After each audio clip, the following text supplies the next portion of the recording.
আসসালামু আলাইকুম। এটা এসি সার্কিটের বেসিক ক্লাসের ৩ নাম্বার ক্লাস নিয়ে আলোচনা করতেছি। পূর্ববর্তী ক্লাসগুলোতে আর এল নিয়ে সার্কিট গঠিত হয়েছে, এটা কীভাবে, এবং আর সি নিয়ে গঠিত সার্কিট নিয়ে আলোচনা করছি। এখন আর এল সি মানে তিনটাই সার্কিটে বিদ্যমান, তখন সার্কিটটা কীভাবে সমাধান করব এটা নিয়ে আলোচনা করব। এগুলো ক্লাস মুখস্থ করার কোনো দরকার নেই, জাস্ট আপনি খালি আমি ক্লাসগুলো দেখাচ্ছি, আপনি খালি দেখে রাখবেন। প্রয়োজন হলে আপনি একটু নোট করে রাখবেন, যখন লাগবে তখন এগুলা দেখবেন। আর যখন আমরা ম্যাথ করব ওই সময় আমরা এগুলা ক্লাস আবারই আলোচনা করব। তাহলে দেখেন এখানে কি আর এক্সেল এবং ইন্ডাক্টর এবং ক্যাপাসিটর তিনটাই আছে। হ্যাঁ, তাহলে দেখেন অবশ্যই এগুলো সার্কিটে হয় এক্সেল বড় হবে, নয় এক্সি বড় হবে। তাহলে আমাদের এখন ইম্পিডেন্স ট্রায়াঙ্গেল দেখাবো আপনাদেরকে। আমরা ধরে নিলাম এক্সেলটা বড়, এক্সিটা ছোট। তাহলে আপনি প্রথমে এগুলা আপনি এটা আর ভূমির সাথে আর এটা হচ্ছে আমার কি এক্সেল দিলাম আমি। হ্যাঁ, এক্সেল আর এক্সি দ্বারা দিলাম, ছোট করে দিলাম, ধরলাম কি এক্সেল বড় এক্সি ছোট। তাহলে এক্সি যদি ছোট হয় একটা আরেকটার বিপরীত, হ্যাঁ 180 ডিগ্রি সম্পর্ক এর সাথে। আর তার মানে বড়টা থেকে ছোটটা বাদ হবে।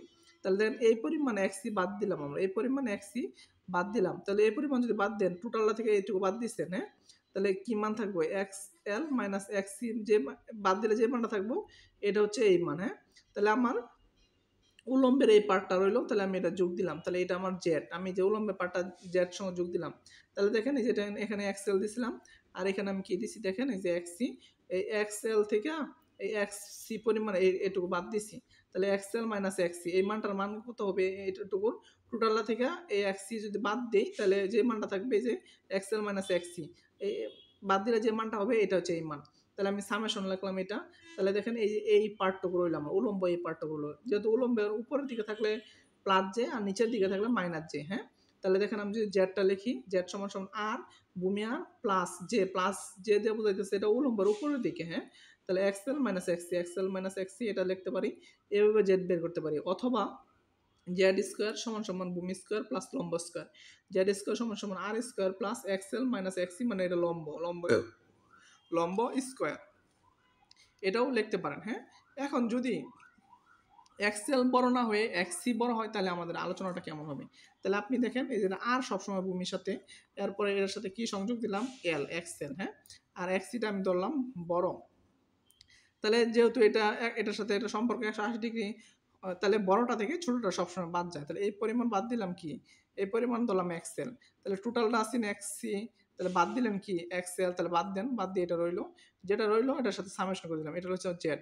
মাইনাসের উলম্বের দিকে মাইনাস নিচের দিকে থাকলে এটা মাইনাস জে অপারেটর হয় আর কি। হ্যাঁ, আর এটা তো আমি আর এর মান লিখছি, তাহলে জেড সমান সমান কি হবে দেখেন আর যেহেতু এটা মাইনাস জে অপারেটর নিচের দিকে, তাহলে এটা হচ্ছে কি এক্সি মাইনাস এক্সএল। হ্যাঁ, এটাই আমি এখানে লিখছি, দেখেন জেড সমান সমান আর মাইনাস জে এক্সি মাইনাস এক্সএল। তাহলে দেখেন এখান থেকে আমি মাইনাস কমন নিচ্ছি। হ্যাঁ, তাহলে মাইনাস মাইনাসে কি হবে প্লাস হয়ে গেছে, প্লাস জে।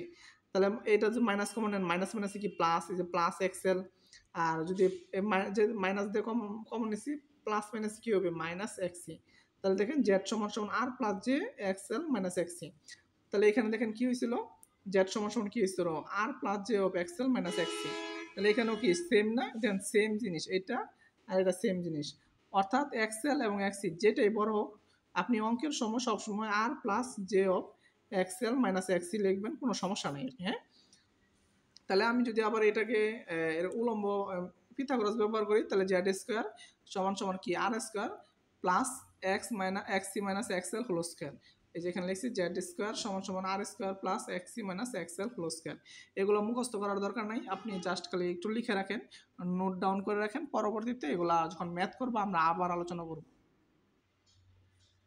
এখন আমরা ভোল্টেজ ট্রায়াঙ্গেল দেখবো। এখানে তিন ধরনের ভোল্টেজ পাবো, একটা বিআর আর কর্তৃক, একটা এল কর্তৃক বিএল, একটা সি কর্তৃক বিসি। এখন ভোল্টেজ বিএল বড় হলে বিসি ছোট হলে কি হবে। হ্যাঁ, তাহলে যখন ভূমির সাথে যে সম্পর্ক, এটা আর কর্তৃক ভোল্টেজ ড্রপ আর কর্তৃক যে কোনো কিছুই ভূমির সাথে, এল কর্তৃক যে কোনো কিছুই উপরের সাথে, আর সি কর্তৃক যে কোনো কিছু